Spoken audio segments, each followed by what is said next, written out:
नमस्ते बच्चों, कैसे हो बच्चों। मैं आपकी हिंदी फरदा मिस बोल रही बच्चों। अच्छा बच्चों, हमने 10वीं कक्षा में यानी 10th स्टैंडर्ड में पिछले पार्ट में क्या देखा था, आपको याद में है? हाँ, निबंध और व्याकरण दोनों को देखा था। निबंध में पर्यावरण को देखा था, व्याकरण में क्रिया को देखा था। अच्छा बच्चों, आज हम पुनरावृत्ति में ये सारे को देखने वाले हैं। रिविजन में पद्य, गद्य, व्याकरण और निबंध, इसमें पूरा एक्सरसाइज और क्वेश्चन आंसर सबको आज हम देखने वाले हैं। ये देखो बच्चों, पद्य रिवीजन में पार्ट 3 रसखान के पद, ये बहुत कृष्ण के परम भक्त थे। रसखान दिल्ली के पठान थे, फिर भी गोस्वामी विट्ठल के शिष्य बनने के कारण इन्होंने श्री कृष्ण को अपना भगवान मान लिया। जो श्री कृष्ण कितनी बड़ी लीलाएं कहते हैं उसके बारे में उन्होंने अच्छा सा जानकारी करके श्री कृष्ण जैसे ही होना चाहते थे रसखान के पद। इस प्रकार हमने इस पद्य में श्री कृष्ण के बारे में सारे को देखा था। अब हम इसे पुनरावृत्ति के रूप में, रिवीजन के रूप में पूरे एक्सरसाइज और क्वेश्चन आंसर को देखने वाले। ये देखो बच्चों, पार्ट 3 रसखान के पद में आप फर्स्ट रोमन लेटर कठिन शब्दार्थ को देखेंगे। धेनु गाय, पशु पशु, गवारन गवाला, कुल किनारा, डारन डाली, वाहन पत्थर, चर चरना, मानुष मनुष्य, हव होवु, बसो बसु, तौ तो, चरो चरु, नित रोज, मजराना मध्य, छत्र छाता, कग पक्षी, बसेरा बसेरो बसेरा, मोर, पंख पंखा मोर पंख, गुंज बगीचा, गरे गले। अब 21 मीनिंग्स को देखिए। ये देखो बच्चों, अब 21 पहिरोगी पहनूंगी, पीताम्बर पीले रंग का कपड़ा, फिरोंगी फिरूंगी, स्वागा नाटक, अधरान होंठ, मुरली बांसुरी, शेष आदिशेषनाग, महेश भगवान शंकर, दिनेश सूर्य, सुरे सहु, इंद्र निरंतर लगातार, जाहि जिसको, सुवेद वेद, सुख शुक महर्षि, रटय जबते हैं, पची हारे थक कर, हार मान गए, तब तब भी, चोहरिया छोकरिया, छचिया मिट्टी का छोटा पात्र, अहिर गवला। अब हम इसका कवि परिचय देखेंगे। रसखान दिल्ली के पठान थे। वे वल्लभ संप्रदाय के गोस्वामी विट्ठल नाथ के शिष्य थे। 252 वैष्णवों की वार्ता नामक पुस्तक में इनका उल्लेख है। इनकी रचना में भक्ति, श्रृंगार और वात्सल्य रस भरे रहते हैं। उनकी भाषा सरल, सहज और स्वाभाविक है। भाषा सुमधुर है। उनकी रचनाओं में भाषा और भाव का सुंदर तालमेल है। जैसा भाव वैसी भाषा। कवि रसखान अलंकारों के पीछे पागल नहीं बने थे। उन्होंने रचनाओं में अलंकार को बलपूर्वक नहीं खोसा, मगर उनकी रचनाओं में अलंकार अपने आप आकर चिपक गए हैं। रसखान की रचनाएं हैं प्रेम वाटिका और सुजान रसखान मात्रा। इन दो रचनाओं के कारण रसखान ने हिंदी साहित्य जगत में अपने लिए एक स्थान बन लिया है। प्रेम वाटिका में 52 दोहे हैं। इनमें विशुद्ध प्रेम का वर्ण है। सुजान रसखान में 120 दोहे, सोरेटे, सवैये और कविता है। इनमें प्रेम और भक्ति का अद्भुत समन्वय है। अब प्रश्न और उत्तर का देखेंगे रसखान पद में। फर्स्ट वन, रसखान रसों की खान है, कथन स्पष्ट कीजिए। रसखान की रचनाओं में भक्ति, श्रृंगार और वात्सल्य रसों की प्रधानता है। उनकी रचनाएं पढ़ने वालों को रस के सागर में डुबो देती है। पाठक का मन उड़कर रस भूमि पहुंच जाता है। इस तरह पाठकों तक रस की हिलोर को पहुंचाने की क्षमता के कारण रसखान स्वयं रस के खान है। अब सेकेंड क्वेश्चन। ये देखो बच्चों, अब सेकेंड क्वेश्चन में रसखान के काव्य की विशेषता पर प्रकाश डालिए। रसखान की रचना में भक्ति, श्रृंगार और वात्सल्य रसों की प्रधानता है। उनकी भाषा बिल्कुल सरल और स्वाभाविक है। माधुर्य और सौंदर्य का प्रवाह दोनों रसखान की रचनाओं की प्रमुख विशेषताएं हैं। भाव और भाषा दोनों में सुंदर सामंजस्य है। जैसे भाव वैसी भाषा है। रसखान ने अपने काव्य में अलंकार के लिए कहीं भी विशेष प्रयास नहीं किया। उनकी रचनाओं में अलंकार अपने आप आकर चिपक गए हैं। थर्ड क्वेश्चन, रसखान की कृष्ण भक्ति पर अपने विचार प्रकट कीजिए। रसखान दिल्ली के पठान थे, फिर भी वे कृष्ण के अन्याय भक्त थे। रसखान श्री कृष्ण की निकटता चाहते हैं। हर घड़ी श्री कृष्ण को देखते रहना चाहते हैं। कृष्ण से संबंधित वस्तुएं रसखान को प्रिय है। रसखान श्री कृष्ण को भक्तवत्सल और भक्त पराधीन मानते हैं। रसखान एक गोपिका का वर्णन करते हैं जो अपनी आकृति को श्री कृष्ण की आकृति जैसे बना लेती है। ये भक्ति की उन्मत्त अवस्था है। वास्तव में रसखान अपनी भक्ति भावना को ही एक गोपिका के कथन के रूप में व्यक्त करते हैं। फोर्थ क्वेश्चन, रसखान कृष्ण दर्शन के लिए क्या क्या चाहते हैं। रसखान के मन में श्री कृष्ण को देखने की भारी इच्छा है। वे गोकुल गांव के ग्वालों में एक बनना चाहते हैं। ऐसे संदर्भ में वे श्री कृष्ण को जी भर देख सकेंगे। वे गोकुल की गायों में एक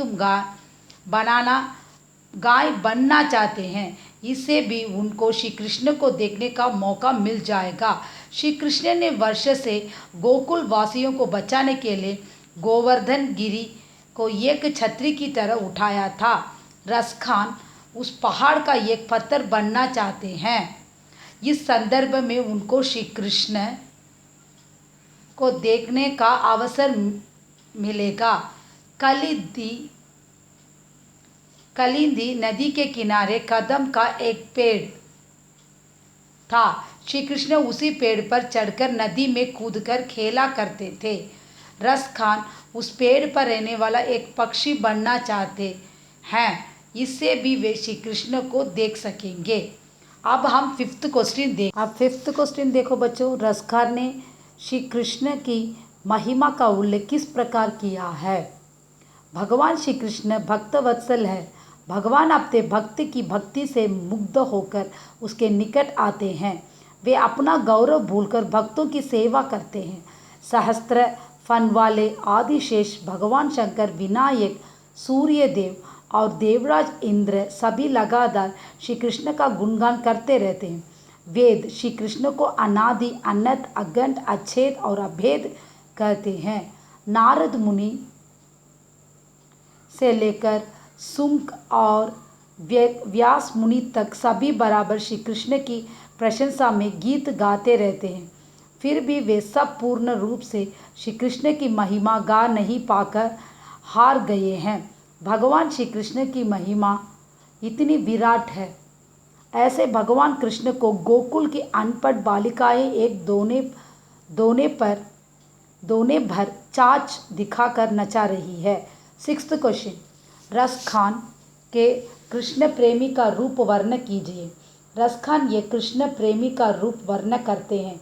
श्री कृष्ण से प्रेम करने वाली वह गोपिका कहती है कि मैं अपने प्रीतम कृष्ण की तरह मोर पंख से युक्त मुकुट पहनूंगी, अपने गले में उनकी ही तरह फूलों की माला पहनूंगी, मैं कृष्ण की तरह पीले वस्त्र पहनूंगी, मैं हाथों में लाठी लेकर गायों और गोबालिकाओं के साथ घूमूंगी।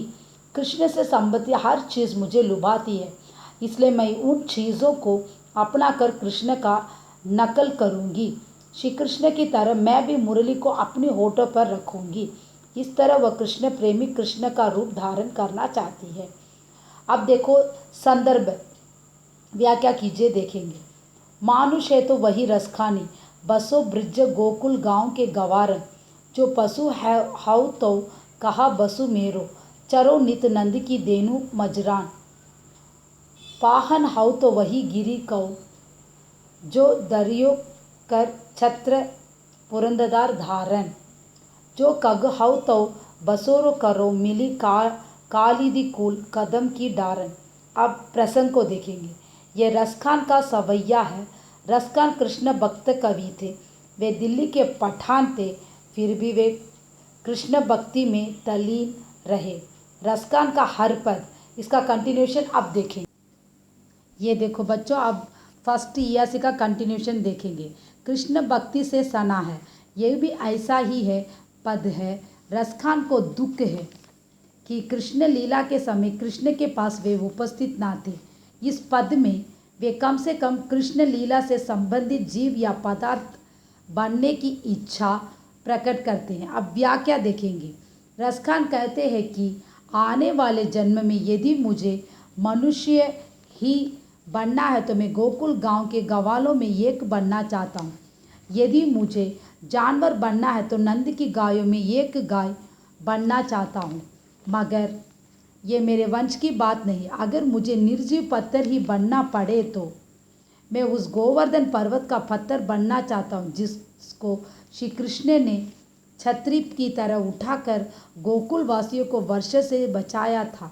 अगर मुझे पक्षी बनना है तो मैं यमुना नदी के किनारे के कदम के पेड़ पर निवास करना चाहता हूँ जिस पर चढ़कर श्री कृष्ण नदी में कूदकर खेला करते थे। विशेषता, कवि हर तरह से कृष्ण की निकटता और उनका स्पर्श पाना चाहते हैं।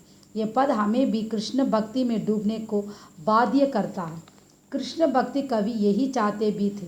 सेकेंड वन, मोर पंखा सिर ऊपर राखी हो, गुंज की माल गरे पही रोगी, ओढ़ी पीतम्बर ले लकुटी बन, गोदन गवारिन संग फिरोंगी, भाव तो वो ही मेरे रसखानी, सो तेरे कहे सब स्वाग भरोंगी, या मुरली मुरलीधार की अधरान धरी अधरान धरोगी। प्रसंग तो मैंने पहले पढ़ा, सेम प्रसंग है, समझ में है ना। अब हम इसका व्याख्या देखेंगे। ये देखो बच्चों, आप व्याख्या देखेंगे सेकेंड वन का। एक गोपिका कहती है कि मैं अपने प्रतिम कृष्ण की तरह मोर पंख से युक्त मुकुट पहनूंगी, अपने गले में उनकी ही तरह फूलों की माला पहनूंगी, मैं कृष्ण की तरह पीले वस्त्र पहनूंगी, मैं हाथों में लाठी लेकर गायों और गोबालिकाओं के साथ घूमूंगी। कृष्ण से संबंधित हर चीज़ मुझे लुभाती है, इसलिए मैं उन चीज़ों को अपना कर कृष्ण का नकल करूंगी। श्री कृष्ण की तरह मैं भी मुरली को अपनी होठों पर रखूंगी। विशेषता, भगवान के स्वरूप का नकल करना भक्ति की चरम सीमा है। उसी उत्तम और उन्मत्त अवस्था को यहाँ दर्शाया गया है। थर्ड देखो, यासी शेष महेश गणेश दिनेश सुरे सहु जाहि निरंतर गावई, जाहि अनादि अनंत अखंड अछेद अभेद सुवेद बतावे, नारद से सुख व्यास रटे, पची हारे तहु पुनि पार ना पावे, ताही अहिर की चोहरियाँ छचिया बरी छा छपे नाच नचावे। प्रसंग सेम है, मैंने प्रसंग सेम से पढ़ दिया। अब व्याख्या को देखेंगे। सहस्त्र फन वाले आदि शेष भगवान शंकर, विनायक, सूर्य देव और देवराज इंद्र सभी लगातार श्री कृष्ण का गुणगान करते रहते हैं। वेद श्री कृष्ण को अनादि अनंत अखंड अछेद और अभेद कहते हैं। नारद मुनि से लेकर सुकु और व्यास मुनि तक सभी बराबर श्री कृष्ण की प्रशंसा में गीत गाते रहते, फिर भी वे सब पूर्ण रूप से श्री कृष्ण की महिमा गा नहीं पाकर हार गए हैं। भगवान श्री कृष्ण की महिमा इतनी विराट है, ऐसे भगवान कृष्ण को गोकुल की बालिकाएं एक दोने भर छाछ दिखाकर नचा रही है। अब विशेषता देखेंगे। ये देखो बच्चों, आप थर्ड का विशेषता देखेंगे। भगवान भक्ति की भक्ति के कारण उसके सेवक बन जाते हैं। जो अखंड ज्ञान और अनुपम गान के वंशीभूत नहीं होते, वे सच्ची भक्ति से रीझ जाते हैं। ये बात नाटकीय ढंग से इस सवैया में बताई गई है। अच्छा बच्चों, यहाँ पे ये पद्य समाप्त हो रहा है, पूरा रिविजन। अब हम गद्य को देखेंगे। ये देखो बच्चों, अब हम गद्य प्रोस में आगे पार्ट 12 आत्मनिर्भरता में फर्स्ट रोमन लेटर कठिन शब्दार्थ देखेंगे। श्रेष्ठ, उत्तम, लक्ष्य, ध्येय, उमंग, उत्साह, चतुर्गिनी, सेना, रथ, गज, घोड़े, प्यादे, बुनियाद, नींव, सहारा, मदद, सरताज, ताज, वैभव, ऐश्वर्य आदि, क्षीण, कमजोर, निरी, कोरी, किस्मत, भाग्य, सत्यानाश, पूरा नाश, कानून, नियम, संयमी, स्वयं को काबू में रखने वाला, तरक्की, विकास, अतिव्यय, अधिक खर्च करने वाला, प्रयत्न, कोशिश, शक्ल, रूप, आकांक्षा, बड़ी इच्छा, जालिम, धोखेबाज, हुकूमत, शासन, परिणाम, फल, खेतीहर, किसान, कारीगर, पेशवार। अब हम लेखक परिचय इसमें आत्मनिर्भरता का प्रश्न और उत्तर देखेंगे। फर्स्ट क्वेश्चन, आत्मनिर्भरता क्या है? इसका विकास कैसे करना चाहिए? अपने भरोसे पर रहना आत्मनिर्भरता है।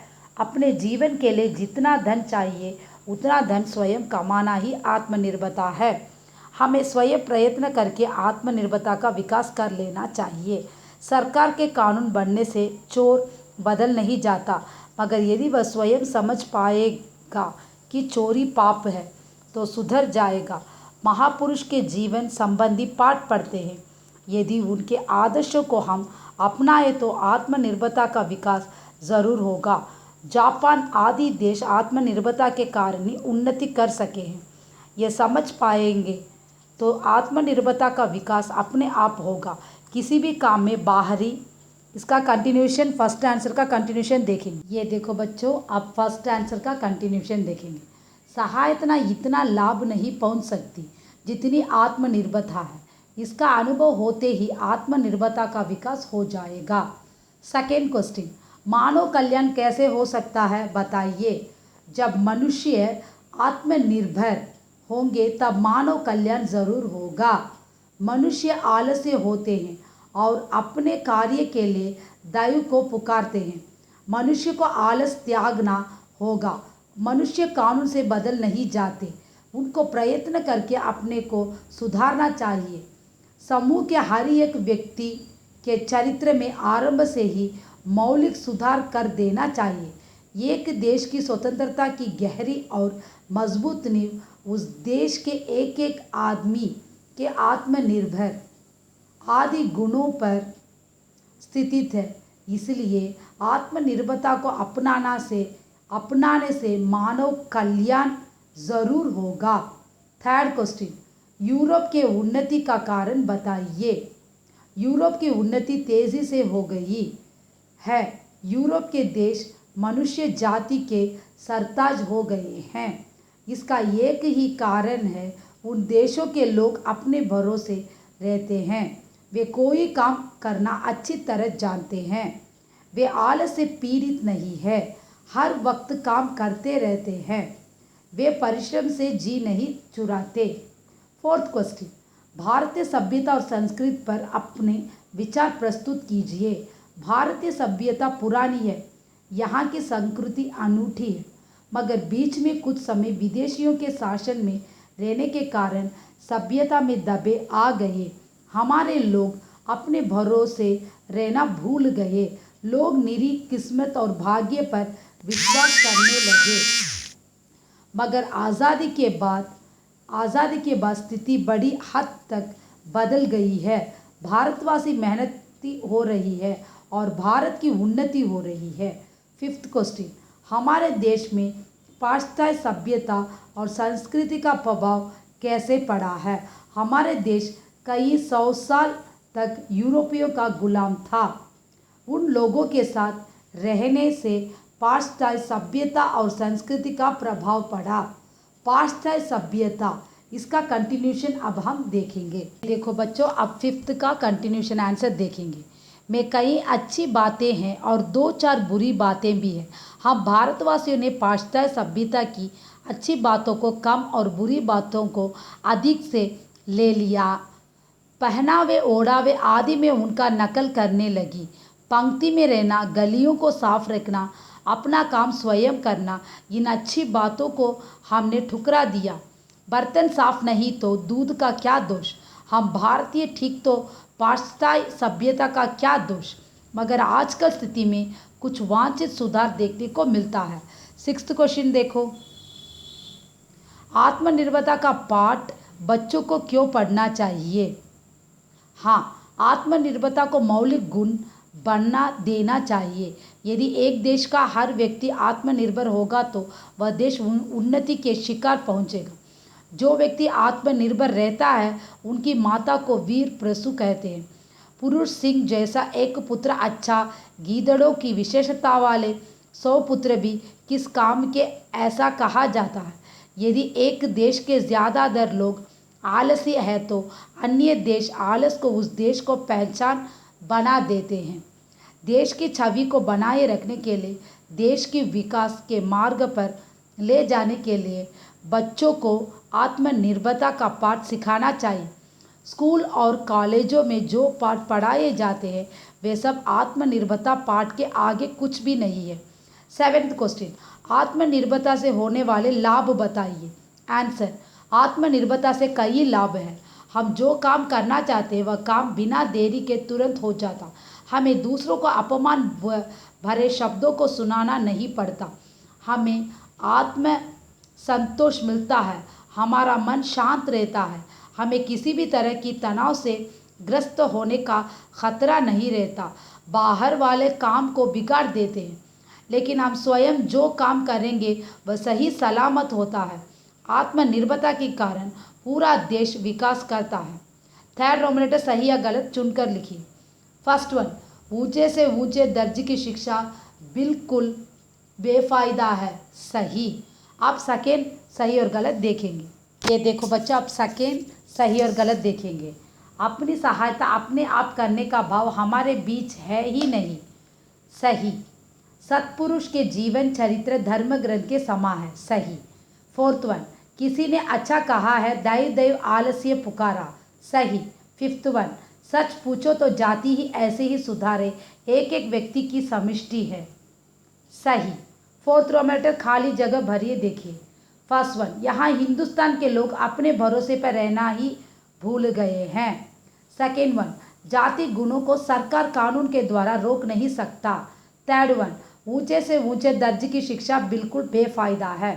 4th वन, आत्मनिर्भरता के संबंध में जो शिक्षा हमें कारीगरों से मिलती है उसके मुकाबला में स्कूल और कॉलेजों की शिक्षा कुछ नहीं है। अब हम गद्य का पुनरावृत्ति देख दिया। अब हम ग्रामर यानी व्याकरण में जाएंगे। ये देखो बच्चों, अब व्याकरण में हम क्रिया को देखने वाले हैं। जिससे किसी कार्य का करना या होना पाया जाए उसे क्रिया कहते हैं। क्रिया के भेद। फर्स्ट वन, सकर्मक क्रिया। सेकेंड वन, अकर्मक क्रिया। 3rd वन, द्विक्मार्क क्रिया। फर्स्ट वन, सकर्मक क्रिया। सकर्मक उस क्रिया को कहते हैं जिसका कर्म होता है। उदाहरण, राम काम करता है। सेकेंड वन आप देख, ये देखो बच्चों, अब सेकेंड वन, अकर्मक क्रिया। अकर्मक उस क्रिया को कहते हैं जिसका कर्म नहीं हो सकता। उदाहरण, राम आता है। 3rd, द्विक्मार्क क्रिया। द्विक्मार्क क्रिया उस क्रिया को कहते हैं जिसके 2 कर्म होते हैं, प्रधान कर्म और गौण कर्म। प्रधान कर्म कर्म कारक में और गौण कर्म संप्रदान कारक में होते हैं। उदाहरण, मालिक नौकर को रुपये देते हैं। रुपये प्रदान कर्म, नौकर को गौण कर्म। यहाँ पे व्याकरण पूरा हो रहा है। आपको गाइड में क्वेश्चन आंसर भी है, उसे भी आपको पढ़ना है। समझ में आया ना बच्चों? हाँ, you have to learn in guide also. गाइडली क्वेश्चन आंसर का अதையும் படிங்க, இதையும் படிக்கணும்। புக்கில் இருக்கிறதையும் படிக்கணும், गाइड இருக்கிறதையும் படிக்கணும்। अब हम निबंध को जाएंगे।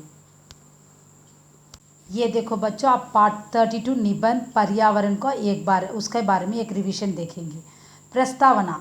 प्रकृति ने मनुष्य को बनाया और उनके रहने को एक अच्छा ग्रह दिया, मगर मनुष्य अपने ग्रह को ही खराब करने लगा है। इससे पर्यावरण बिगड़ता जा रहा है। நம்மளுடைய அந்த வாतावरण பார்த்தீங்கன்னா எல்லா விஷயத்துலையுமே அழிஞ்சு போச்சு।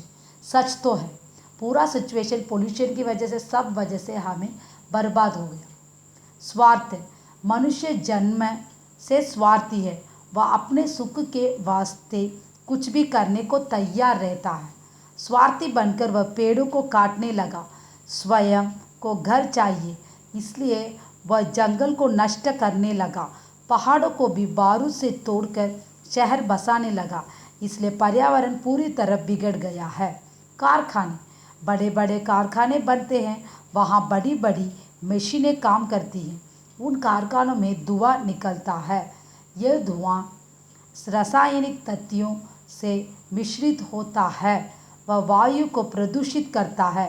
ये नहीं, ऊंचा उठकर ओजोन में ओजोन में छेद लगाता है। यही ओजोन एक जाल की तरह सूरज की खतरनाक किरणों से भूमि की रक्षा करता है। एयर कंडीशन, कारखानों में जलाने वाले भट्टियाँ ताप को उगलती है। मोटर गाड़ियाँ और एयर कंडीशन के कारण भी भूमि का तापमान बढ़ जाता है। इसका कंटिन्यूशन अब हम ये देखो बच्चों, अब हानियाँ देखेंगे पर्यावरण में। पेड़ों के काटे जाने से समय पर सही मात्रा में पानी नहीं बरसता है।